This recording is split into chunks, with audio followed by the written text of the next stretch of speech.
नमस्कार। आज मु एक सुंदर कविता लिखिछि आउ कवितार शीर्षस्थान अजाई को देइछि। कवितार शीर्षक अजाई।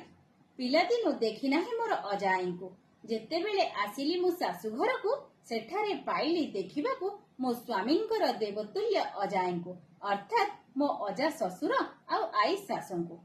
केडे भाग्यसते आसीथिली नै गुरुजनଙ୍କ सह मते आशीर्वाद କରିଥିଲେ देवतुल्य ସେହି अजाई। ଯେତେବେଳେ ଭଲ ବୋହୁଟିଏ କହି ସେମାନେ ପ୍ରଶଂସା କରନ୍ତି ମୋତେ, ଏମିତି ଲାଗଇ ସତେ ଆଜି ବୋନସ ପାଇଛି ଦରମା ସାଥେ। ଅଜାଇଙ୍କ ଜୀବନୀ କାହାଣୀରୁ କିଛି କିଛି ପାଇଥିଲି ଶୁଣିବାକୁ ମା ସମାନ ମୋ ଶାଶୁଙ୍କ ପାଖରୁ।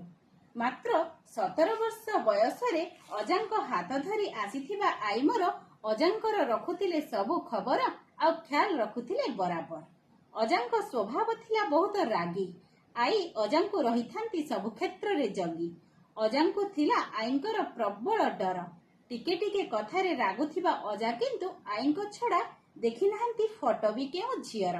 ଆଜିର ଆଧୁନିକ ନାରୀ ସ୍ୱାମୀଙ୍କୁ କରନ୍ତିନି ଟିକେ ଖାତିରି। ଆଧୁନିକ ପୁରୁଷମାନେ ତ ଆହୁରି। ନିଜ ସ୍ତ୍ରୀ ହେଉ ଯେତେ ସୁନ୍ଦରୀ, ପର ସ୍ତ୍ରୀକୁ ଟିକେ ନ ଚାହିଁଲେ ସତେ ଯେମିତି ଚାଲିଯିବ ତାଙ୍କ ଚାକିରି। 25 ବର୍ଷରେ ହାତକୁ 2 ହାତ ହୋଇଥିବା ଅଜା ଆମର ଆଜି ପଦାର୍ପଣ କରିଛନ୍ତି 92 ବର୍ଷରେ। ତଥାପି ଆଈଙ୍କର ହାତ ଛାଡ଼ି ନାହାନ୍ତି ସେ କେଉଁ ପରିସ୍ଥିତିରେ। ଆମେ କିନ୍ତୁ ଟିକେ ଟିକେ କଥାରେ ଦ୍ୱାରସ୍ଥ ହେଉଛେ ଉଚ୍ଚ ନ୍ୟାୟାଳୟରେ। ଅଜା ଆଈଙ୍କର ସେହି ସୁନ୍ଦର ଲକ୍ଷ୍ମୀ ନାରାୟଣ ସଦୃଶ ଯୋଡ଼ିକୁ କେଉଁ ଉପମା ଦେଇ ବର୍ଣ୍ଣିବି ତାକୁ କିଛି ଭାଷା ଆସୁନାହିଁ ମନକୁ। ଆଜିକାଲିର ଯୋଡ଼ି କିନ୍ତୁ ସୁନ୍ଦର ଦିଶଇ ଦୂରକୁ, ସବୁ ବୁଝିଯିବେ ଥରେ ଦେଖିଲେ ଆସି ପାଖକୁ। ସ୍ତ୍ରୀର ମୁହଁ ଯଦି ଆଡ଼କୁ, ସ୍ୱାମୀ ମୁହଁ ରହେ ସାଡ଼କୁ। ଗୋଟିଏ ଘରେ ରହି କଥାବାର୍ତ୍ତା ବନ୍ଦ ରୁହେ 20 ଦିନ ମାସକୁ। ଆଈ ଥିଲେ ମୋର ଘର କରଣା। ଅଜାଙ୍କୁ ଦେଖିଲେ ଆଈ ଦିଅନ୍ତି ମୁଣ୍ଡେ ହାତେ ଓଢ଼ଣା। ଅଜା ନ ଖାଇବା ଯାଏ ଖାଉନଥିଲେ ଆଈ, ଯେତେ ଡେରି ହେଉ ପଛେ ଅଜାଙ୍କ ବାଟକୁ ରୁହନ୍ତି ଚାହିଁ। ଆମେ କିନ୍ତୁ ସପ୍ତାହରେ ଥରେ ସ୍ୱାମୀଙ୍କ ଖାଇବା କଥା ବୁଝୁଛେ, ସେଥିରେ ପୁଣି ସେ ଆମ କଥା ବୁଝୁନାହାନ୍ତି ବୋଲି ଲକ୍ଷେ ଅଭିଯୋଗ କରୁଛେ। ଅଜାଇଙ୍କୁ ଏକାଠି ଦେଖିଲେ ମନରେ ସୃଷ୍ଟି ହୁଏ ଏକ ସକାରାତ୍ମକ ଭାବନା। କେତେ ସୁଖ ଦୁଃଖ, କେତେ ଘଟଣା ଓ ଦୁର୍ଘଟଣା, ସବୁକୁ ଆଡ଼େଇ ଦୁହେଁ ଦୁହିଁଙ୍କର ସାହା ହୋଇ ଚାଲିଛନ୍ତି ନ ହୋଇ ବାଟବଣା। ତାଙ୍କ ଘର ପୁରିଥିଲା 5 ଜଣ ପୁଅ ଝିଅରେ। ପଞ୍ଚ ତାରକା ପରି ଗୁନ୍ଥିଥିଲେ ତାଙ୍କୁ ଗୋଟିଏ ମାଳିରେ। ପିଲାଙ୍କ ପରେ ବିଶେଷ ଅବଦାନ ଥିଲା ତାଙ୍କର ନାତି ନାତୁଣୀଙ୍କ ଜୀବନରେ। ନାତି ନାତୁଣୀଙ୍କୁ ପାଳିବା ଆଉ ତାଙ୍କୁ ସଣ୍ଠଣା ସଂସ୍କାର ଦେଇ ଗଢ଼ିବାରେ। ଆମେ କିନ୍ତୁ ଗୋଟିଏ ପିଲାକୁ ସମ୍ଭାଳିବାରେ ଅସଫଳ ହୋଇ ଦୋଷ ଲଦୁଛେ ପରସ୍ପର ମୁଣ୍ଡରେ। ମୋ ସ୍ୱାମୀଙ୍କ ପାଟିରୁ ମୁଁ କେବେ ବି ଖରାପ କଥା ପଦେ ଶୁଣି ନାହିଁ କି ତାଙ୍କ ପାଖରେ ଖରାପ ଅଭ୍ୟାସ ଦେଖି ନାହିଁ।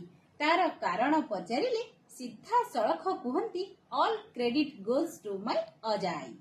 ଏହି ଆଧୁନିକ ସମାଜରେ ଦେଖି ନାହିଁ କେଉଁ ପୁଅକୁ ଯେ ସରିହେବ ଆମ ଅଜାଙ୍କ ରସିକ ପଣକୁ।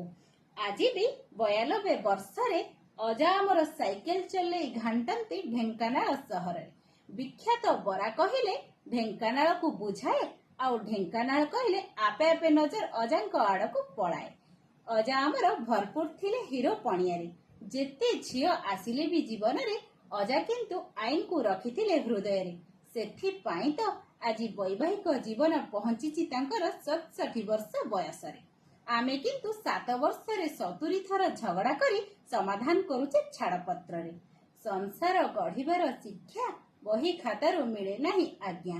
ଆମ ଚତୁଃପାର୍ଶ୍ୱରେ ଘଟୁଥିବା ଘଟଣାବଳୀକୁ ଆଉ ପରିବାରରେ ଥିବା ଗୁରୁଜନଙ୍କୁ ଦେଖିକରି କିଛି ଶିଖିବାର କଳାକୁ ଆପଣେଇବାକୁ ହବ ଆମକୁ। ଶତ ପ୍ରଣାମ ମୋର ସେହି ଚଳନ୍ତି ଠାକୁରଙ୍କୁ। ପ୍ରାର୍ଥନା କରେ ମୁଁ ଈଶ୍ୱରଙ୍କୁ, ସେ ଦୀର୍ଘାୟୁ କରନ୍ତୁ ଆମ ଅଜାଆଈଙ୍କୁ। ଅଜା ଆଈଙ୍କର ଏହି ସଫଳ ଯୋଡ଼ିଟିଏ ସେହି ପ୍ରେରଣା ଆମକୁ ଯୋଗାଇ ଦିଏ। ସଂସାର ବାଟରେ କେମିତି ପରସ୍ପର ହାତ ଧରି ଚାଲିବାକୁ ହୁଏ। ଅଜା ଆଈଙ୍କର ଭଲ ପାଇବା ସଦା ରହିଥାଉ ଆମ ଉପରେ। ତାଙ୍କ ଆଶୀର୍ବାଦ ଫୁଲ ହୋଇ ଝରିଯାଉ ଆମ ବୈବାହିକ ଜୀବନରେ। ଶେଷରେ ଅଜା ଆଈଙ୍କୁ ଏହି ଅନୁରୋଧ କରେ, କବିତାଟି ଭୁଲ ଥିଲେ କ୍ଷମା କରିବେ, ଆଉ ଭଲ ଲାଗିଲେ ଆଶୀର୍ବାଦରେ ମୋ ଥାଳ ପୂରିବେ। ଏହି ମାଗୁଣି ସହ ଆପଣଙ୍କ ନାତୁଣୀ ବୋହୂ ରିଙ୍କି ରହିଛି ଅପେକ୍ଷାରେ। ଧନ୍ୟବାଦ।